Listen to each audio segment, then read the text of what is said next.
Hello guys, स्वागत है आपका हायर मैथमेटिक्स में। इस वीडियो में हम टीफर 2020 के इंटरव्यू की कुछ क्वेश्चन अटेम्प्ट करेंगे। और उस क्वेश्चन में मतलब ये जो क्वेश्चन है ये इंटरव्यू ऑनलाइन इंटरव्यू के हैं। और जैसे ही इंट्रोडक्शन खत्म हुआ उन्होंने पहला जो क्वेश्चन पूछा वो ये क्वेश्चन था कि अगर हमारे पास कोई फंक्शन है एफ ऑफ एक्स, ओके,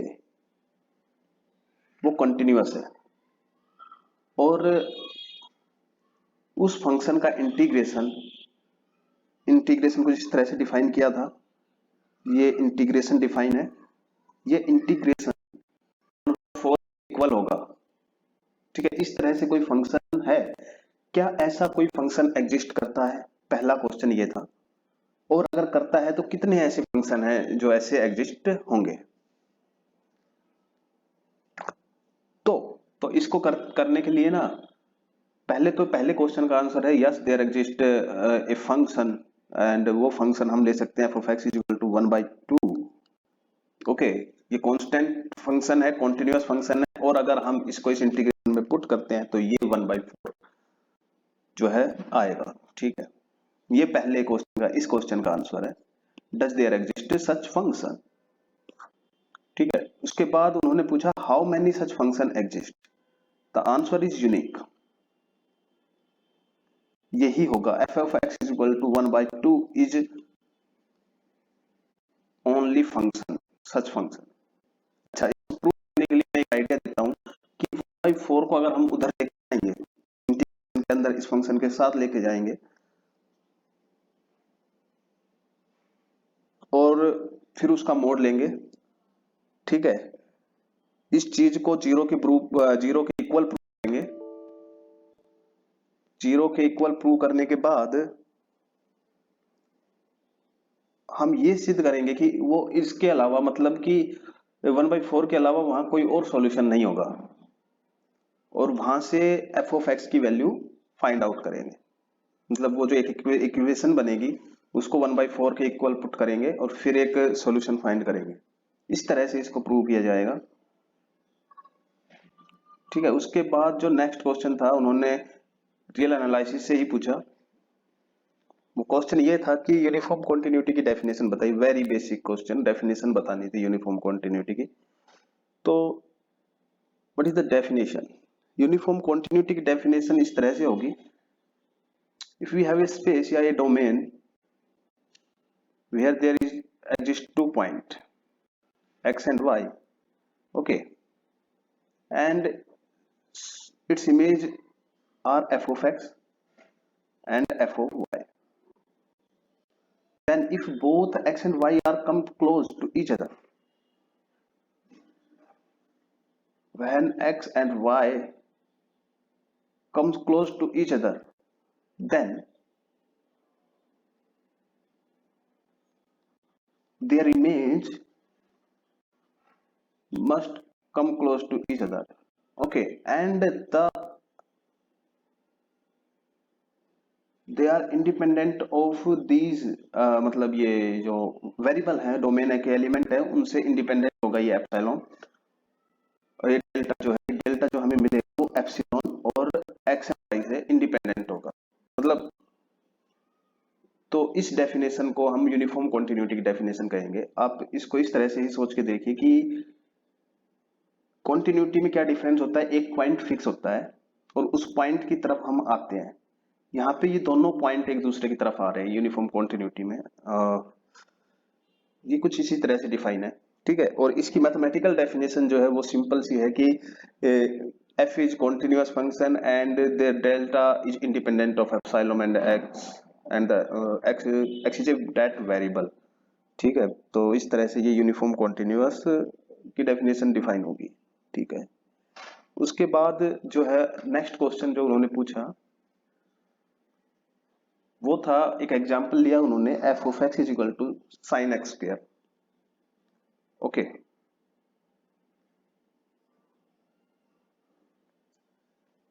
तो इस इंटरवल के अंदर पहले उन्होंने कहा कि क्या ये कॉन्टिन्यूअस फंक्शन होगा। कैसे प्रूव करेंगे कि ये कॉन्टिन्यूअस फंक्शन है? तो आप इमेजिन करिए कि आप ब्लैक बोर्ड पर नहीं है, आप वीडियो कॉल पे इंटरव्यू दे रहे हैं और आपको ये बताया जाए कि कैसे अगर प्रूव करेंगे इसको, तो आप डेल्टा एप्सिलॉन डेफिनेशन के थ्रू मत जाइएगा। आप इसको इस तरह से प्रूव कीजिए, क्योंकि अगर इसको डेल्टा एप्सिलॉन के थ्रू प्रूव करने लगेंगे तो ये थोड़ा सा हार्ड पड़ेगा। कंपोजिशन के थ्रू प्रूव करिए, साइन एक्स प्रूव करिए, sine x is continuous, it is easy to prove direct, क्योंकि difference between x and Y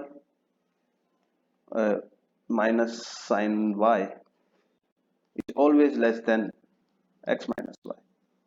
okay, तो यहां से ये continuous prove. Similarly here is continuous and composition of two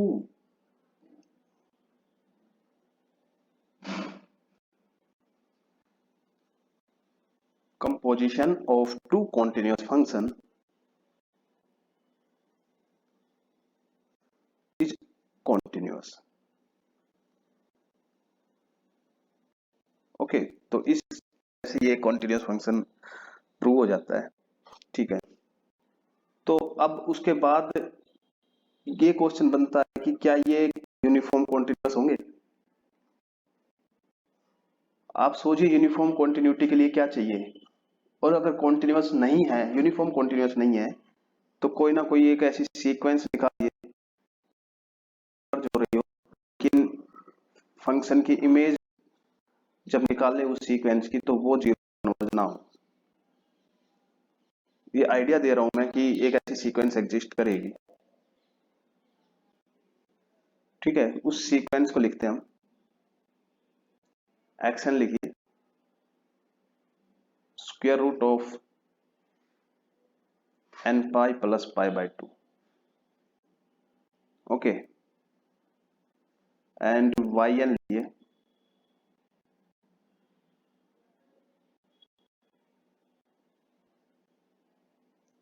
square root of n pi. Okay, then x n minus y n जो है converge करेगी zero पे, but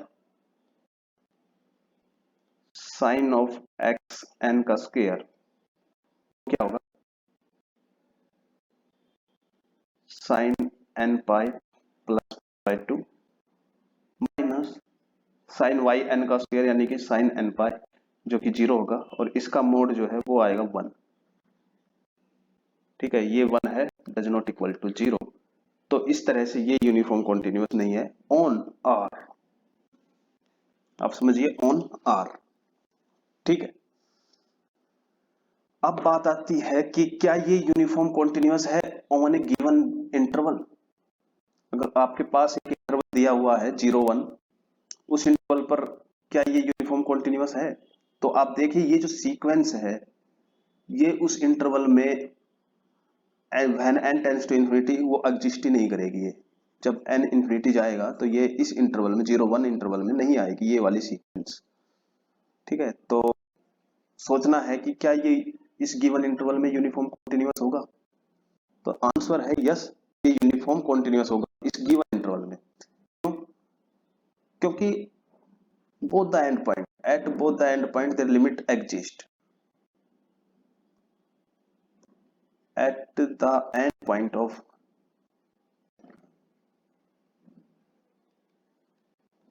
interval limit of sin square x exist, sin x square exist। ठीक है, तो इस तरह से ये तो लिमिट एग्जिस्ट कर रही है इसलिए ये यूनिफॉर्म कॉन्टिन्यूअस है। So it is uniform continuous on 0 1।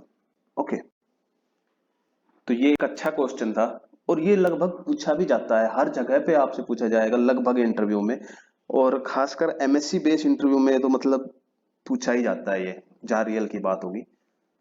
तो इस तरह से ये यहां से तो डन हो गया। ठीक है, नेक्स्ट क्वेश्चन देखते हैं। गाइस अपना जो नेक्स्ट क्वेश्चन है वो इस तरह से है कि कोई फंक्शन है जिसका डेरिवेटिव 0 है। ठीक है, यहां से देखिए तो क्या वो फंक्शन कैसा होगा। तो डेरिवेटिव 0 है, ये क्या इंप्लाइज कर रहा है कि गिवन है कि f is continuous. Okay, f continuous है और उसका डेरिवेटिव 0 है, तो f कैसा होगा? क्या f कांस्टेंट होगा? क्वेश्चन उनका ये पूछने का मतलब था कि क्या f कांस्टेंट होगा। तो आंसर है f is constant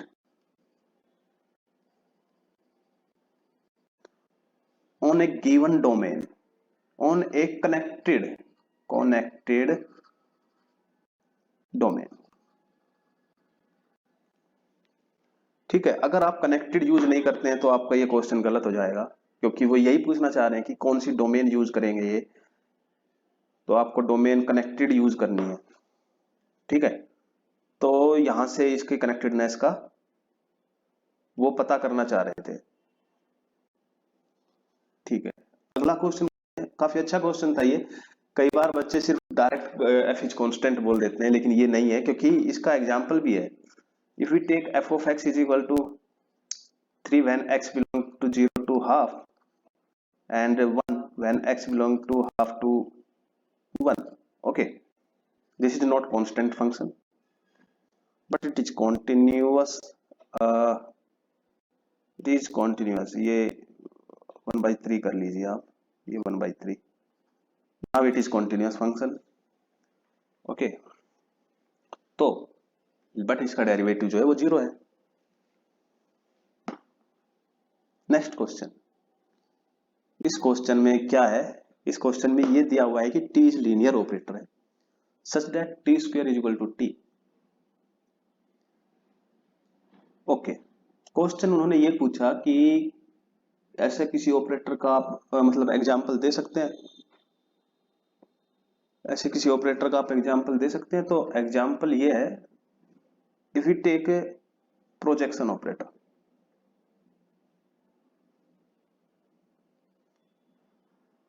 if T is projection map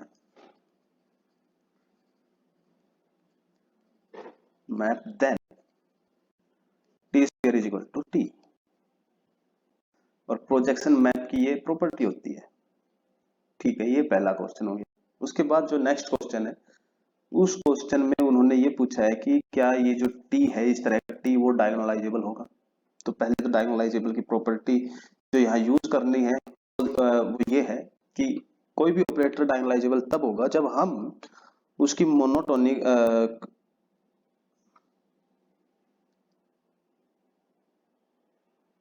characteristic polynomial जो है, मोनिक पोलिनोमियल है, वो अगर लीनियर फैक्टर में फैक्टराइज हो जाए तो वो मतलब डायगोनलाइजेबल हो जाएगा ऑपरेटर। ठीक है, अगर लीनियर फैक्टर में डायगोनलाइजेबल, अगर लीनियर फैक्टर में वो टूट जाए तो monic polynomial, monic no, minimal polynomial, that is the minimal polynomial. Yes,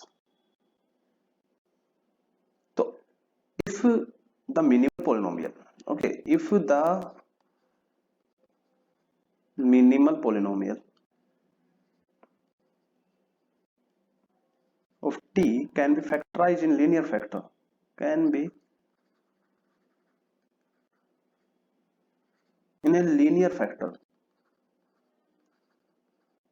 in linear factors, in linear factors, then t is diagonalizable.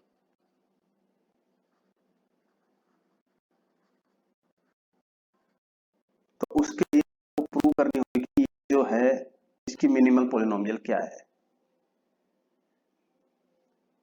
Minimal polynomial of t is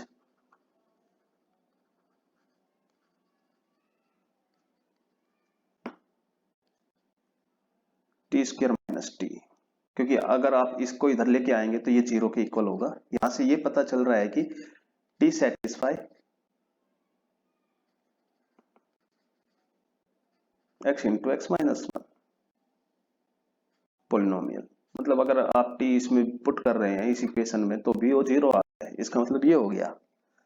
ठीक है, अगर इसके अलावा अगर आप टी, मतलब अगर एक टी ले लेते हैं या टी माइनस वन लेते हैं, तो क्या ये डायगोनलाइजेबल होगी? तो पहली बात तो ये है कि डायगोनलाइजेबल होगी क्योंकि ये लीनियर फैक्टर में है कि खाली एक टी है और वो भी जीरो है, t is equal to zero या t minus one equal to zero, then ये जीरो जीरो मैट्रिक्स हो गई। यहाँ से क्या इंप्लाइज हो गया, टी जीरो मैट्रिक्स, एंड यहाँ से क्या इंप्लाइज हो गया, T is equal to identity matrix. तो ये दोनों डायगोनलाइजेबल है। उसके बाद अगर ये टी ना तो जीरो है और T does not equal to I, then T into T minus one is equal to zero. यहां से क्या मिल रहा है कि ये एक लीनियर फैक्टर है टी का, उसके बाद ये एक लीनियर फैक्टर है टी का, मतलब इस इक्वेशन के लीनियर फैक्टर में हमने इसको तोड़ लिया है। ठीक है, एक linear, ये दोनों लीनियर फैक्टर है, यानी कि मतलब इनकी कोई पावर नहीं है। ओके, तो यहां से ये अप्लाई हो गया और एनिहिलेट हो रही है, मतलब वैनिश हो रही है टी पुट करने के बाद, तो यहां से ये इंप्लाइज हो रहा है टी इज डायगोनलाइजेबल।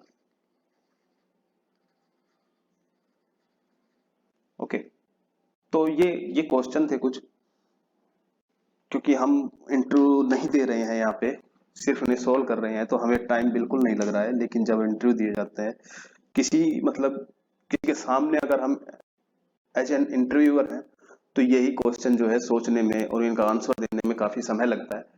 तो मेरा यही है कि इंटरव्यू के दौरान आप कूल और कॉन्फिडेंट रहें और अपना 100% उसमें दें। और काफी अच्छे क्वेश्चन यहाँ पे पूछे गए हैं और टीफर में यही यही सब क्वेश्चन पूछे जाते हैं। बस वो आपके थ्योरेटिकल ही अप्रोच चाहते हैं। अगर आप किसी थ्योरम का नाम लेके किसी चीज को प्रूव कर रहे हैं कि हमने वो उस थ्योरम का यूज करके इसको प्रूव करेंगे, तो ऐसा मत करिए। किसी थ्योरम का यूज मत करिए, थ्योरेटिकली चलिए, उसको जो गिवन है उसको लिए और फिर आगे स्टेप बाय स्टेप चलिए। ये ही प्रोसीजर होता है इंटरव्यू का। ठीक है, तो थैंक यू वेरी मच।